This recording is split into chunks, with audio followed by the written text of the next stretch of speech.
भलो राम रटत कोढ़ी भलो, चू चू पड़े जो चामे। ये सुंदर शरीर किस काम का, जा मुख नाही नाम।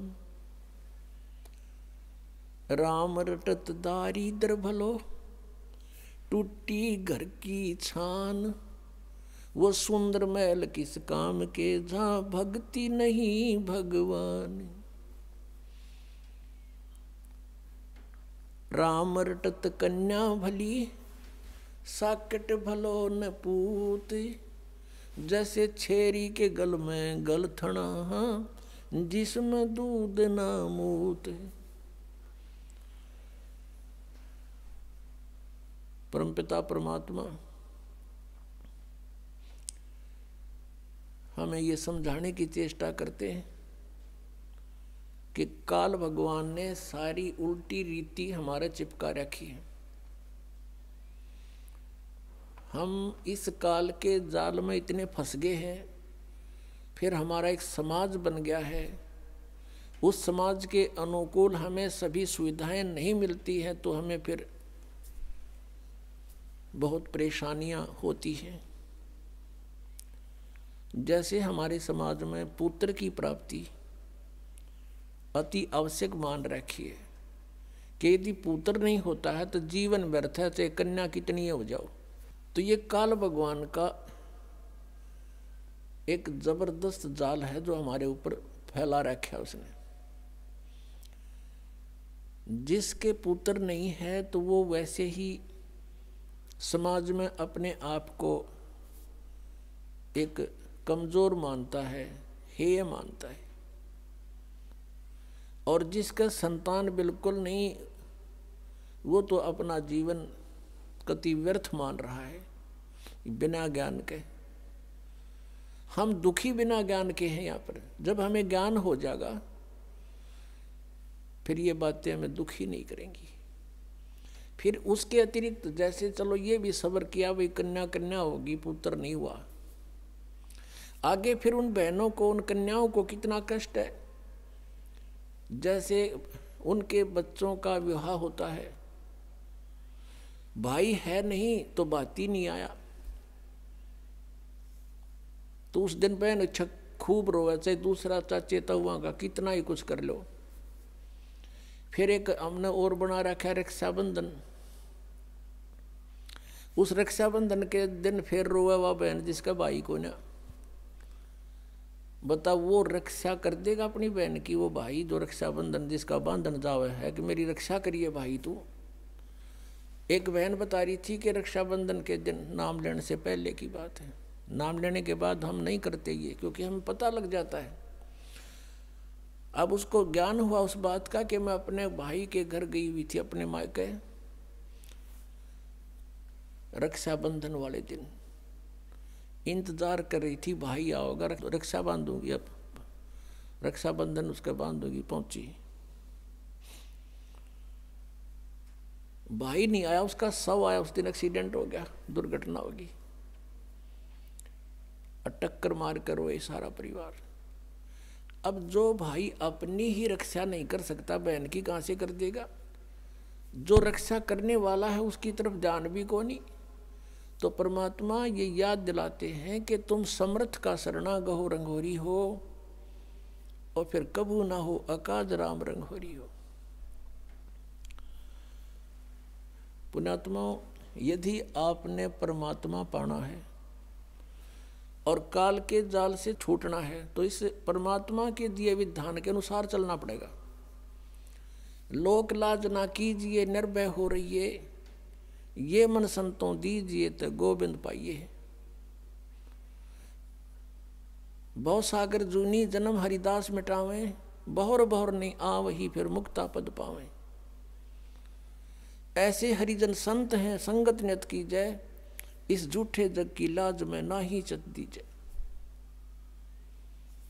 किसी भी संत का इतिहास देख लो, उन्होंने सबसे पहले यही कहा है कि लोक लाज मर्यादा जगत की तृण जो तोड़ बगावे, जब कोई राम भगत गत पावे। मीराबाई ने कहा था, सत्संग में जाना मेरा ना छूटेरी, सत्संग में जाना मेरा ना छूटेरी, हारी चाहे जड़ के मरो संसारे, सत्संग में जाना मेरा ना छूटेरी। यानी हम अपने उद्देश्य पर इतने दृढ़ होंगे तब हम परमेश्वर के निकट पहुंचाएंगे।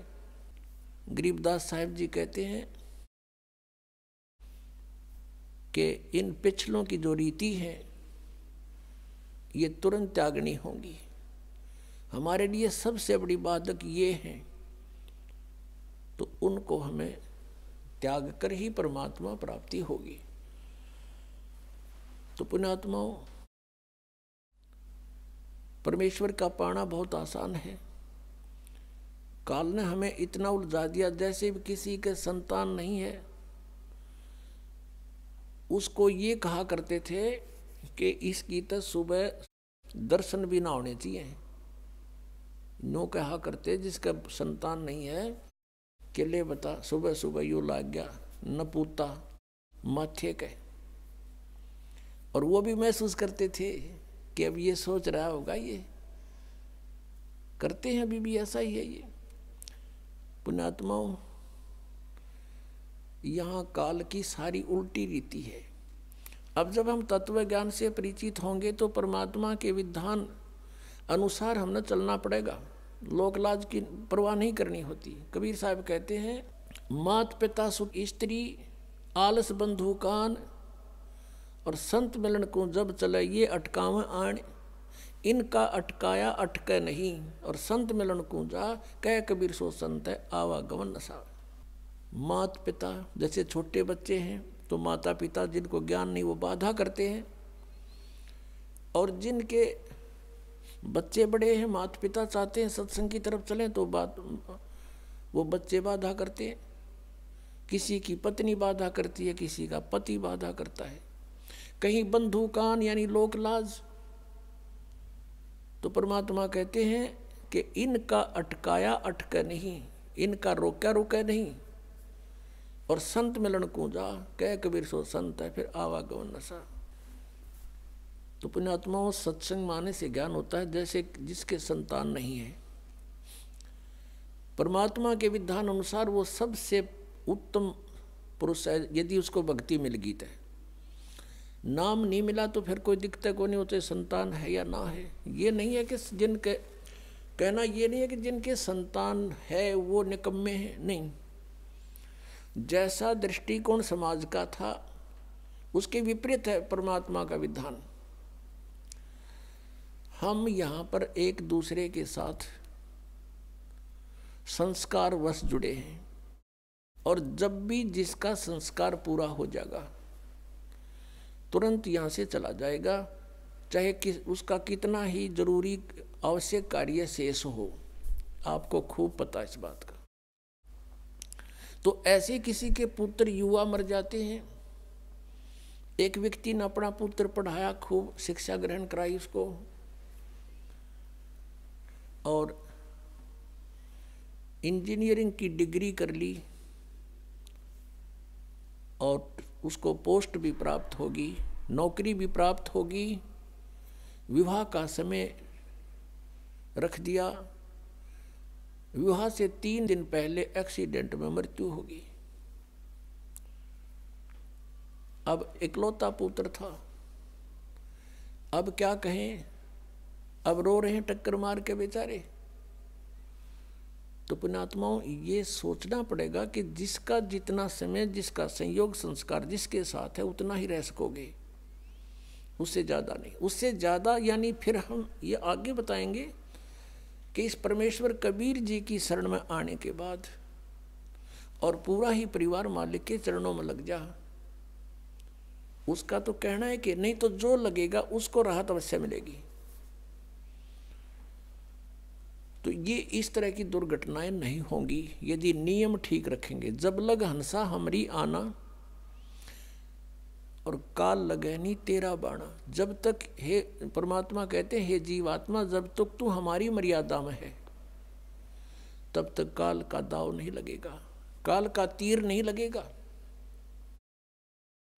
परमात्मा की मर्यादा ये नियम है कि 100 वर्ष तक सतगुरु पूजा, एक दिन आन उपासी, वो अपराधी आत्मा फिर पड़े काल की फांसी। परमात्मा बता रहे हैं कि 100 वर्ष ये साधना कर रहे हो, हमने जो बता रखी है, और एक दिन आन उपासी, एक दिन आन उपासना कर ली, अन्य जो पूजाएं कर दी, तो कहते वो अपराधी आत्मा पड़े काल की फांसी। तो ये मर्यादाएं खंड नहीं होनी चाहिए। हमारे नाम को बहुत दृढ़ता से हमने नियमों का पालन करते हुए आगे बढ़ाना है। फिर देखना खेल मालिक के, तो जो निसंतान हैं उनका आगे कोई लेन देन नहीं है, उनका आपस में संस्कार किसी से शेष नहीं है। संत मत के अनुसार वो बहुत उत्तम आत्माएं हैं, यदि उनको ये मार्ग मिल जावे तो। अन्यथा तो फिर परमात्मा कहते हैं वो तो जो सत साधना नहीं कर रहे, वो तो चाहे संतान है या ना है, दोनों एक जैसे। हाँ, जिनके संतान है वो भी बुरे नहीं, क्योंकि मनुष्य जीवन परमात्मा की भक्ति मिल गई, पूरा परिवार भक्ति करे, बच्चों को भी लावे शरण में। फिर उनके जो संस्कार हैं वो बहुत आसानी से हल्के होकर निमट जाएंगे, और ये अननेसेसरी चोट नहीं लागने दे भगवान। आयु बढ़ा देगा ये परमात्मा, ये समर्थ शक्ति है।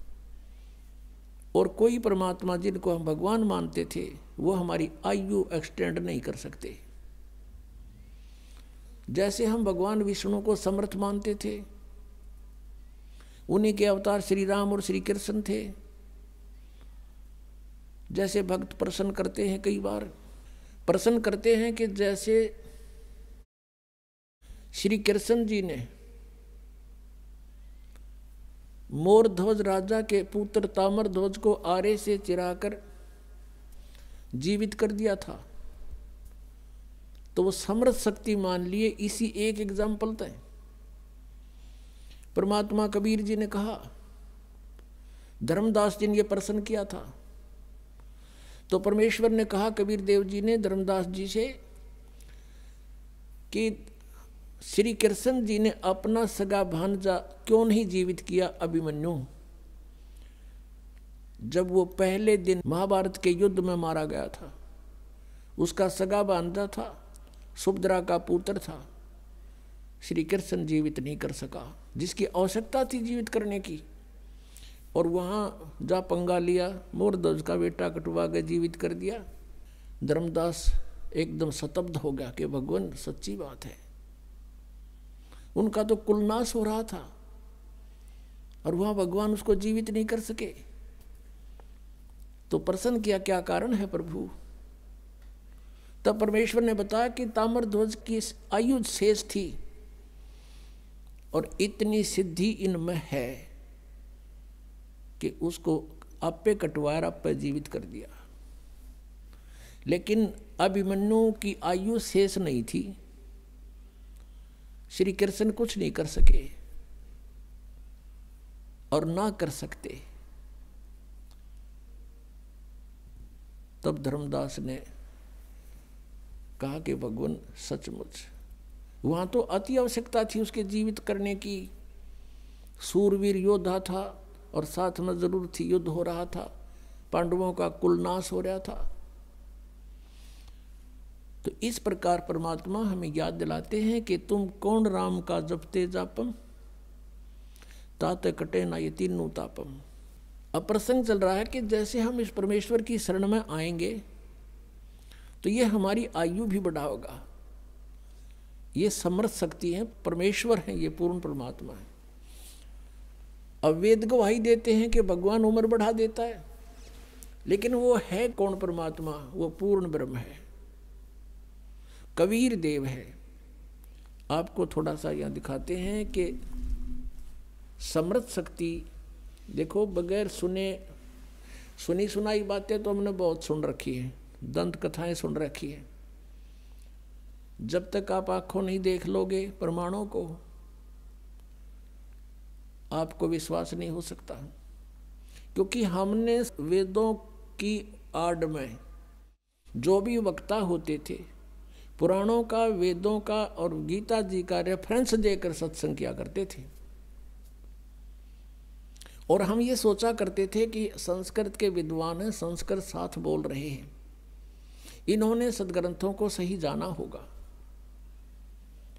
और ये कहा करते थे कि जो प्रारब्ध है वो तो भोगना ही पड़ेगा, जिसकी आयु जहां समाप्त होगी वो तो होगी ही होगी, इसका कोई विकल्प नहीं। और परमात्मा की महिमा गुणों में लिखा है कि परमात्मा हमारी आयु बढ़ा सकता है, हमारे जीवन में आने वाले संकटों का नाश कर सकता है। वो कर कैसे सकता है? जो उसकी साधना सत्य हो, शास्त्र अनुकूल हो, तब उनको सब राहत मिलती है। परमात्मा हमारी आयु भी बढ़ा सकते हैं, आपको वेदों में दिखाते हैं। क्योंकि शिक्षा का हमें एक लाभ है तो यही है कि हम सदग्रंथों को स्वयं समझ सकते हैं। और जब तक हम नहीं समझेंगे, कोई भी हमें बंडा दे, कुछ भी कह दे, हम उससे की मान लेंगे। जिस कारण से आज तक हम यह भटक रहे हैं, अरे नकली संतों के पीछे लटक रहे हैं। ये देखिएगा, ये है ऋग्वेद,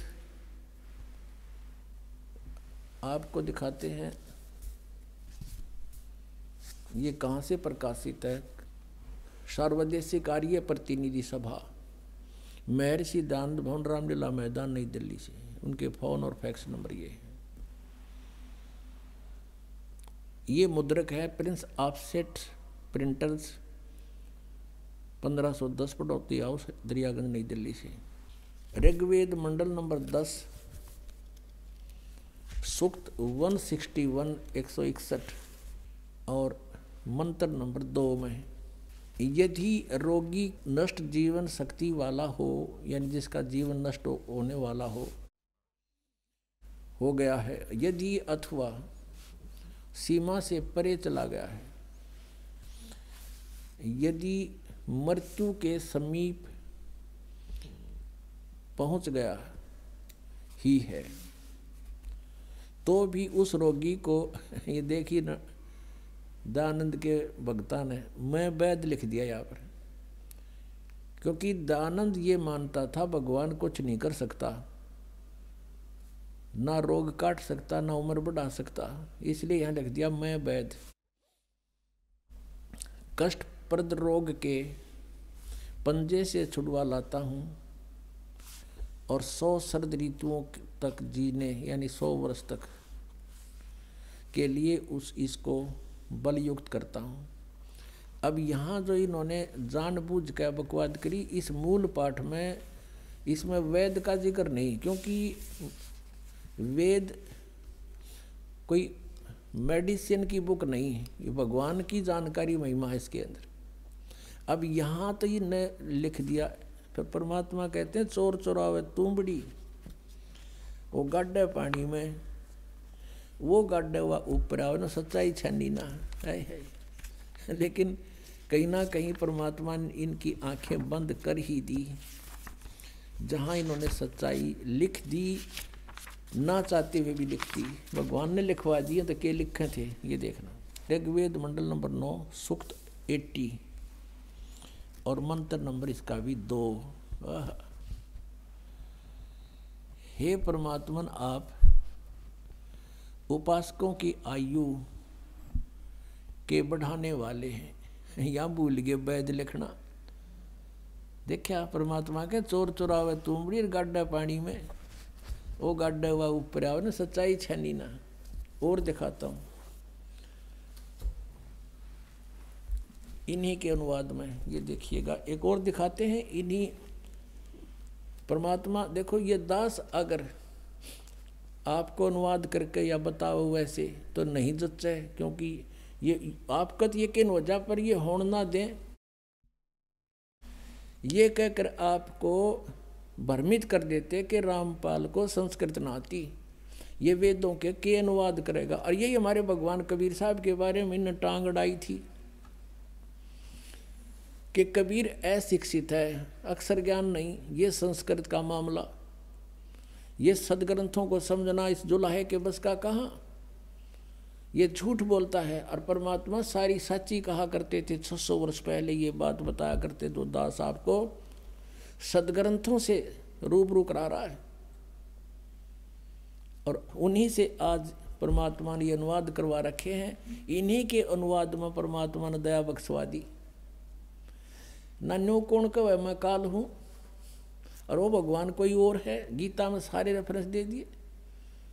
मालिक ने कहा दिया, उसका उसने पता ही नहीं मैं कद के बोल गया। और सच्चाई बुलवा दी दाता ने उस ब्रह्म काल ते कि वो परमात्मा तो कोई और है और मैं तो काल हूँ, सबको खाने आया हूँ। जब तो उसने आंडी पाक के कही थी कि यहाँ कोई मैंने टोकड़ियाँ नहीं कि मैं कह दूँ, और कह दी सच्ची, अब हमारा काम आ गई। अब देखो ये ऋग्वेद है, इसका द्वितीय भाग है। ये लंबी बड़ी जल्द में है। ये प्रकाशक हैं पंडिता राकेश रानी। और ये कहाँ से छपा है? प्रधान कार्यालय वेद मंदिर महात्मा वेद भिक्षु सेवा आश्रम लेखराम नगर इब्राहिमपुर मुखबेलपुर दिल्ली दूरवास इतना दान संस्थान। और ये है इसका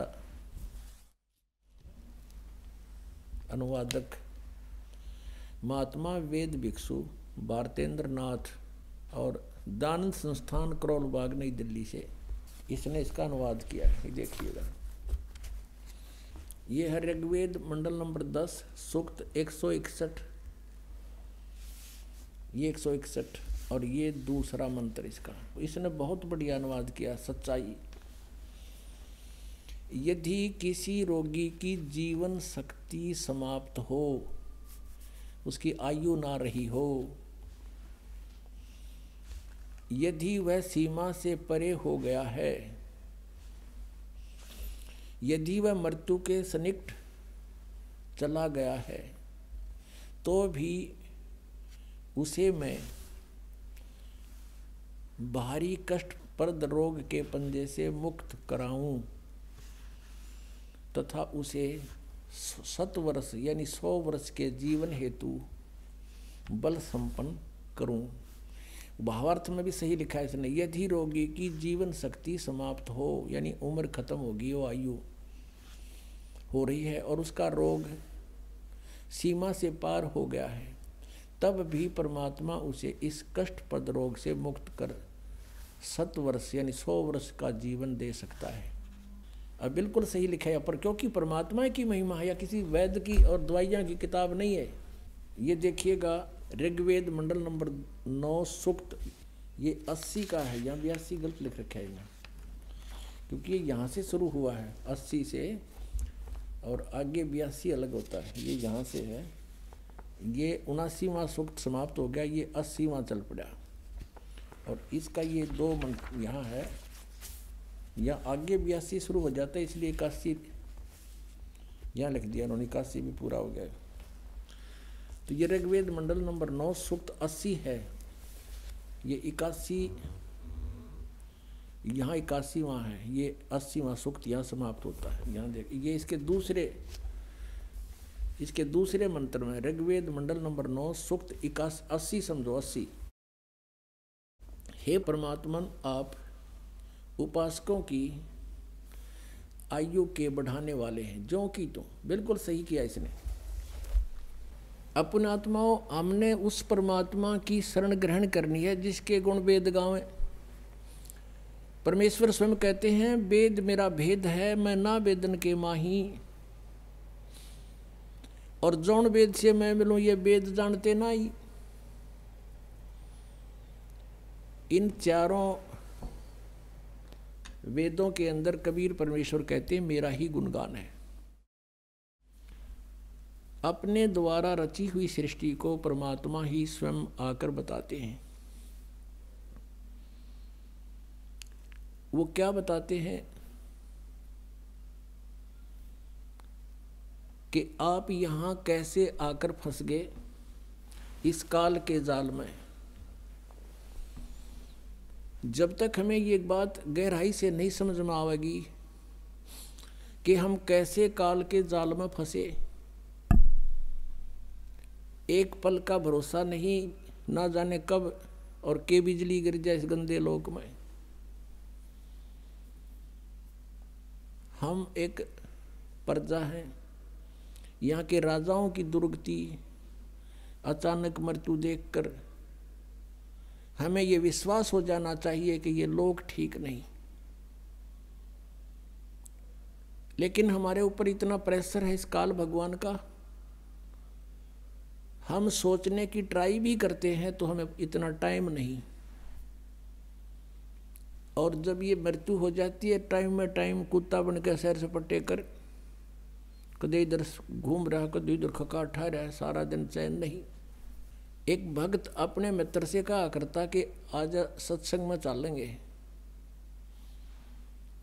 पहले दोनों मित्र थे, जब ये ज्ञान समझ में आने के उपरांत वो अपने मित्र से कहता है कि आओ सत्संग में चलेंगे। वो कहता भाई फुर्सत नहीं, टाइम नहीं मेरे पास। और मित्र का फर्ज बनता है कि वो रह रहकर उसको बताता है कि ये बाद में पछताएगा। रह रहकर वो जाता है, समझाने की चेष्टा करता है। आखिर में निष्कर्ष यही निकलता है, वो कह देता भाई मुझे फुर्सत नहीं, टाइम नहीं। बहुत बार कहा, उसने यही उत्तर दिया। एक दिन उसकी मृत्यु होगी, अनुपदेशी मित्र की। अब उसको ले जा रहे थे उठा के उसका अंतिम संस्कार करने के लिए। अब वो उपदेशी मित्र भी उसके साथ साथ चल रहा था और कह रहे थे राम नाम सत्य है, सत्य बोलो गत है। और वो कह रहा था आज भाई ने फुर्सत है। वो तो ये पूरा डायलॉग बोल रहे, जब वो एक बार कह दे आज भाई को फुर्सत है,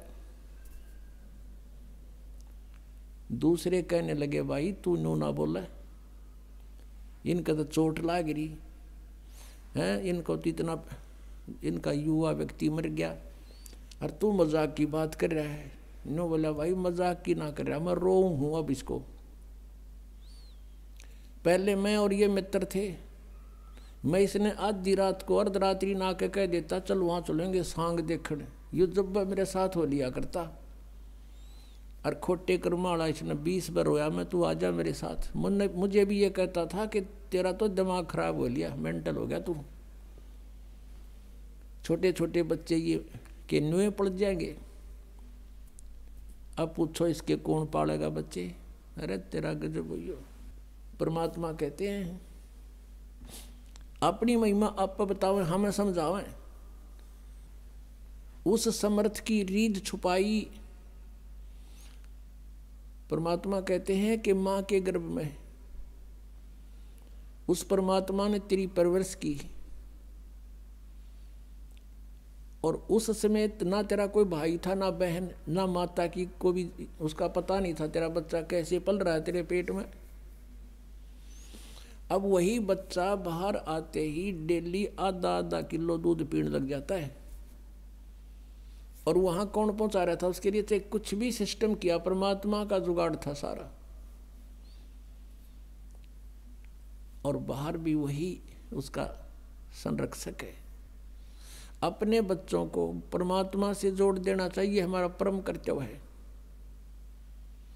जब ये बात समझ में आ जाती है, और जो बच्चे युवा हैं, माता पिता वृद्ध हो लिए, वो कुछ पुराने रंग में रंगे हुए हैं, तो कोशिश करें उनको समझाने की। जोर जबरदस्ती नहीं करे, रह रह कर ज्ञान सुनावे, प्यार से समझावे। और अपने परिवार को, रिश्तेदार को जहाँ तक भी आप जा सकते हो, समझा सकते हो, आपका परम कर्तव्य है।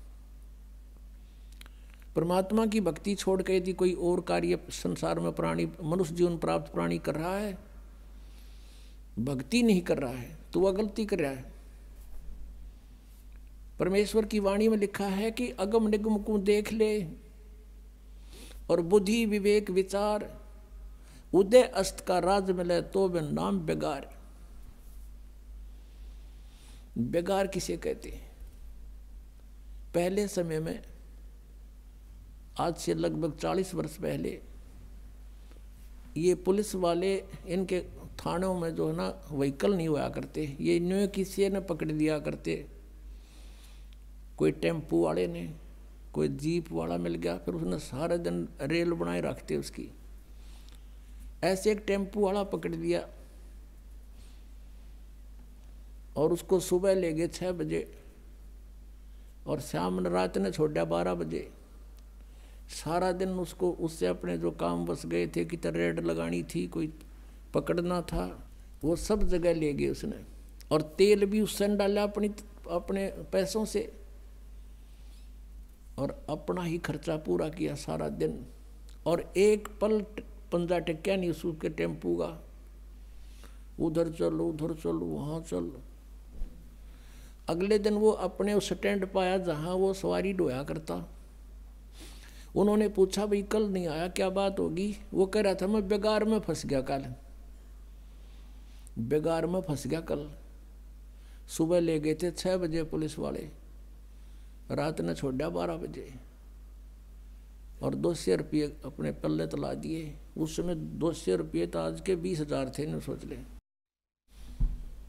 तो वह बेगार थी, सारा दिन तो उसका पहिया नहीं टिक्या किता, यानी मेहनत तो इतनी करी और खर्चा करते होया, इसको बेगार कहा करते हैं। आज कोई राजा बना है, कोई मंत्री, मुख्यमंत्री, प्रधानमंत्री, चाहे पृथ्वी का भी शासक क्यों ना हो, यदि वो भक्ति नहीं करता, वो बेगार कर रहा है, अपने पुण्यों का नाश कर रहा है, 1 मिनट की फुर्सत नहीं। परमात्मा कहते हैं 3 लोक का राज जीव को जय कोई दे, लाख बधाई के करे जय नहीं नाम तेने।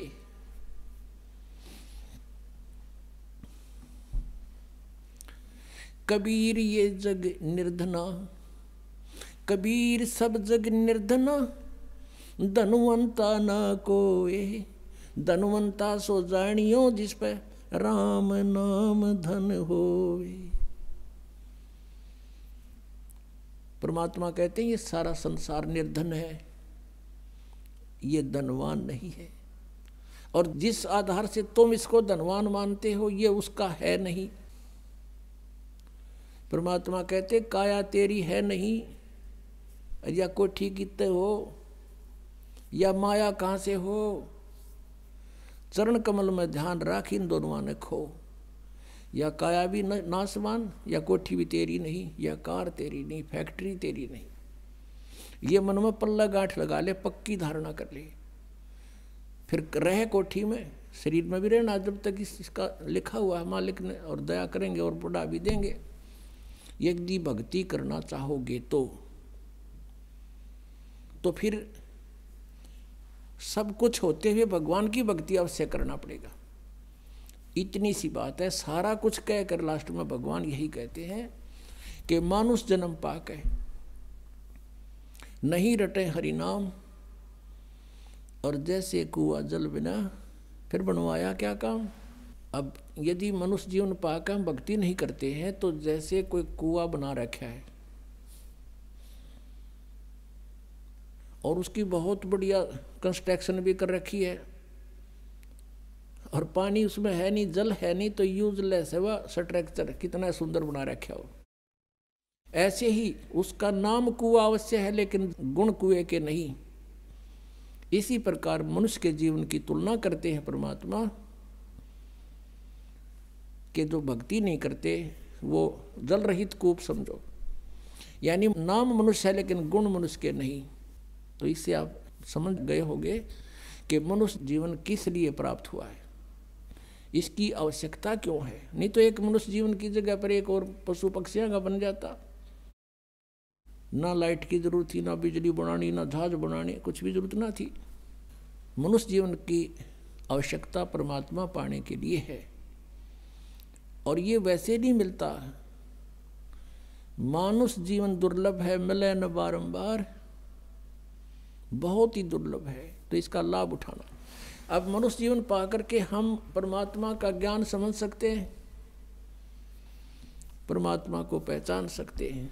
तो पुण्यात्माओं, सबसे पहले हमें यह जानना अनिवार्य हो गया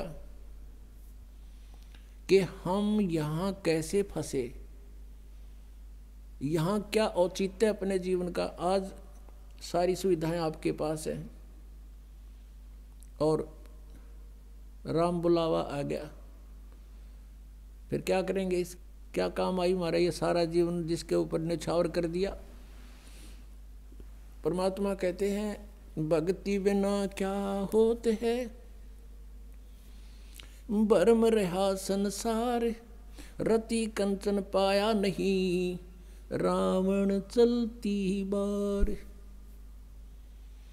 सर्व सोने की लंका थी वह, रावण से रणधीरम, एक पलक में राज बिराजी, जम के पड़े जंजीरम।